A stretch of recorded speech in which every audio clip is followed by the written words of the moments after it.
Fala, viventes! Começando mais um Marcelo Bolinha Responde. Pergunta daí que eu respondo daqui. E hoje tá até um pouco engraçado também, tá? Vamos lá.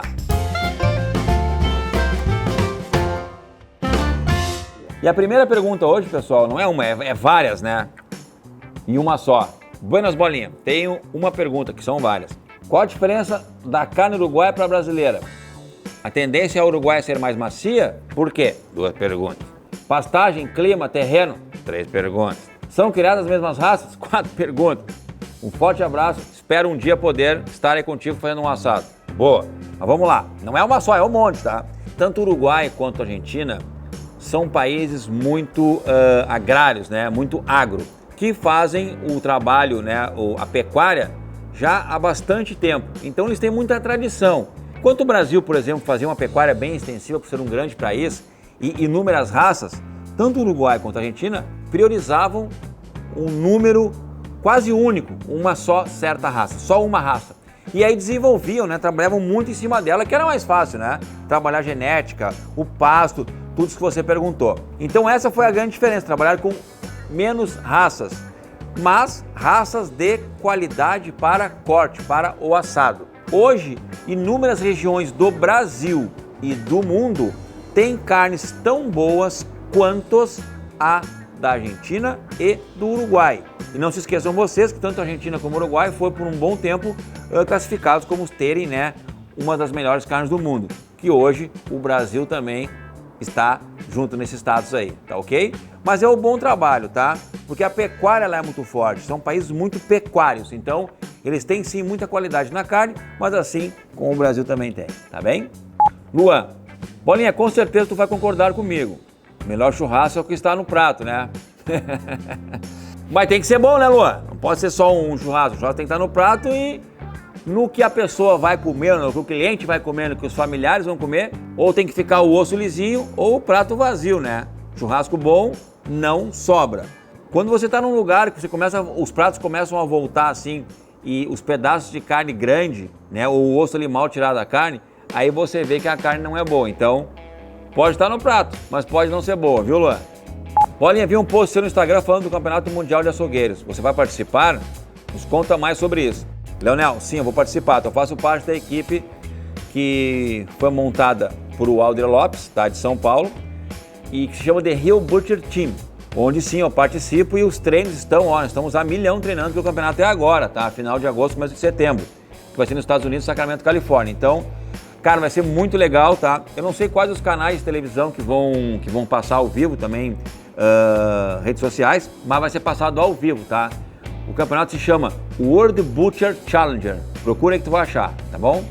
O Fábio. Mas que tem umas carnes fechadas a vácuo e vem com aquele cheiro ruim demais. O que fazer para tirar o cheiro? Bota fora. Bota fora. Se a carne não refrigerou bem, e se ela tá com um cheiro muito forte, é porque ela realmente estragou dentro da embalagem, tá? Normalmente quando você abre uma embalagem, a carne ela tem um cheirinho, que é porque ela tá ali, né? Um cheirinho mais forte, mas não é tão forte assim, né? Porque ela tá no vácuo e ela vai ter cheiro. Você tira do vácuo, deixa ali uns 10 minutos, o cheiro desaparece. Mas se não desapareceu e o cheiro tá muito forte, vivente, bota fora que essa carne não pegou boa refrigeração e realmente ela estragou. Infelizmente, porque isso acontece em vários locais que não tem boa refrigeração na loja, tá? Então, muito cuidado onde compra a carne. Sempre para um lugar onde o estabelecimento tem uma boa refrigeração ali na gôndola, no freezer, tá bem? A Janice. Marcelo, meu marido exagerou no sal do churrasco. Tem alguma técnica para amenizar a situação? Tem. Corta a bebida dele ou vai para a churrasqueira. Porque botar sal demais não tem o que fazer. Vai ficar salgada demais, vai ficar um horror. Acabou, estragou o churrasco. Não pode colocar sal demais. Coloca sal de menos e completa no prato, mas sal demais nunca, tá, Janice? O Araújo. Bolinha, percebo que tu usa barba. O que tu acha do açougueiro de barba? Pode? Não pode? Qual a tua opinião? Um abraço. Na realidade, pode. No momento que ele tenha, né, uma rede aqui ou uma burca, onde a barba não atrapalhe o seu serviço. Mas, se a barba fica ali na produção e tal, aí não é interessante, não é legal e acho que não é nem permitido, tá bom? Valdecir. Marcelo Bolinha, dica para mim assar uma belíssima costela janela de Angus no fogo de chão.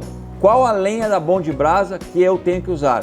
Eu usaria a acácia, tá? A acácia dá um bom fogo e dá uma caloria muito boa. Mas pro fogo de chão você vai usar bastante, tá? Então é bom você ter um ambiente mais fechado, assim, né? Mas que não dê tanto vento, porque senão vai uma boa metragem de lenha, tá?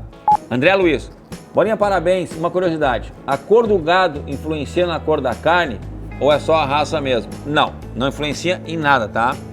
Tanto que o Nelore é branco e o Angus é vermelho ou preto. E as duas carnes são maravilhosas no momento que é feito um bom trabalho lá no campo, um bom trabalho do pecuarista, tanto no Nelore quanto no Angus. As duas carnes vão ser muito boas, um é branco e um é vermelho. Então, sem problema algum. O José, usar papel alumínio para embrulhar a carne e após um tempo retirar o alumínio e terminar assado sem papel alumínio. Tu já teve essa experiência? O que tu acha de fazer dessa forma? José, é uma forma muito boa. A carne amacia muito rápido, tá? Isso é usado muito para fazer paletas de ovelha bem grande. De ovelha que vai dar 3,5 kg, 4 kg. Uma paleta de ovelha, é quase um pernil, é gigante, né? Bota no alumínio, dá lá uma boa caloria, ela desmancha, ela vai praticamente cair do osso, dá uma tostadinha ali para ela ficar tostada por fora. É uma técnica usada para carnes duras, no cupim, pescoço ou outras carnes aí, tá? E funciona mesmo, então essa técnica é totalmente válida, porém eu uso ela bem pouco, tá? Bolinha, meu cunhado coloca óleo de soja para acender o carvão, o que você acha? Passa algum gosto para a carne? Não passa, Denilson, mas não precisa fazer isso, tá? Hoje tem álcool gel, o próprio graveto, né? E com um palito de fósforo você consegue fazer o fogo com álcool gel e graveto, tá? Então é muito simples, ou um pouquinho de jornal, tá? Mas quiser botar azeite, acho que pode. Acho não, pode. Às vezes eu uso também para acelerar o fogo. Mas não coloca muito, né? Que muito talvez dê gosto na carne, tá? O Arthur, para pururucar o porco, eu preciso aumentar a temperatura do fogo e aproximar a carne? Arthur, existem muitas técnicas para pururucar, tá? Eu não gosto dessa. Queima o couro muito fácil. Fica muito difícil assar muito perto do fogo para pururucar, tá? Pururucar eu gosto mais de um fogo mais brando e mais longo. Ali naqueles 5 segundos que eu uso sempre, tá? Aliás, tá? Os 5 segundos, gente, ele não é uma regra. Ele é uma grande dica para as pessoas não se perderem no assado, ok? E aí, uma outra grande dica na tua pergunta aqui, Arthur, é que eu tenho assado inúmeras carnes suínas de porco para fazer pururucado aqui na churrasqueira, tá? E a raça do suíno que mais eu pururuquei, mais fácil e ficou mais gostoso depois de assado, foi da raça Duroc. Então, procura cortes da raça Duroc para fazer ele pururucado. Ele fica muito, mas muito bom e muito fácil de fazer mesmo, tá? O Gabriel agora. Marcelo, para fazer um bom churrasco de costela, tira o matambre ou não? Você que sabe. Eu gosto de tirar, porque o matambre ele é um outro músculo e ele vai queimar muito fácil, né? Ou vai ficar diferente da costela. Então, eu gosto de tirar ele para assar só a costela e não o matambre, que é outro músculo e é diferente, tá? Francisco agora. Bolinha, é melhor virar a carne várias vezes ou uma vez só na hora de assar? Como você sabe a hora certa de virar? Bom, Francisco, dá aquela olhadinha, né? Até tem espetos que tu pode girar ali e girar a carne e tu consegue olhar na hora de virar. Então, sempre uma olhadinha. Pega o garfo ali, o pegador e dá uma olhada e vira, né? Meu pai tinha uma regra muito forte pro churrasco, tá? Olha aqui, ó. Não me vem virar a carne toda hora. É 2 tombos, é um e do outro e deu. Era virar só uma vez, assava um lado, assava o outro, tá? Claro que é uma técnica mais difícil, mas, né, pai, o avô, né, com as técnicas deles, mas foi assim que me ensinaram. Mas vale sim, pessoal, vale virar, né? Não fazer virar toda hora também, né, mas para enxergar aí embaixo ele virar mais de 2 vezes, com certeza tá valendo, tá? E a última pergunta de hoje é, há uns dias atrás, uns sábados atrás, eu coloquei um churrasco de sambica de galinha, sambiqueira. Então o pessoal lá de São Paulo deram que lá tem outro nome e tal, né? Mas ficou umas grandes perguntas para mim ali sobre um assunto, tá? Que no final da sambica tem um biquinho, né? Que ele tem uma glândula que o pessoal tira antes de assar. Gente, eu até já tinha ouvido falar isso já, tá? Mas como fazia muito tempo que eu não assava e não comia, eu não tirei e nem procurei tirar. Mas eu acho que naquela ali que eu usei não tinha a tal glândula, tá? Porque eu terminei de comer todo aquele espeto depois, eu e o pessoal da gravação aqui, e não tinha gosto amargo nenhum. Então eu acredito que não tinha essa glândula na sambica, tá bom? Valeu, pessoal. Então encerro por hoje mais um Marcelo Bolinha Responde. Pergunta daí que eu respondo daqui, porque eu tô lá, ó, terminando um assado e eu tenho que cuidar. Um abraço do Gaúcho e até o próximo.